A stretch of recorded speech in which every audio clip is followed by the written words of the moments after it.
the hunt for the perfect pine cone, getting your mouth sticky with rosin along the way, climbing lots of tree branches,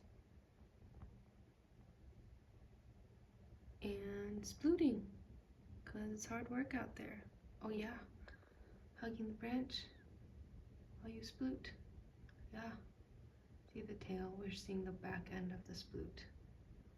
Well, that was tiring. You went out for a pinecone hunt and didn't choose to get anything. Wanted to come back and rest instead, huh?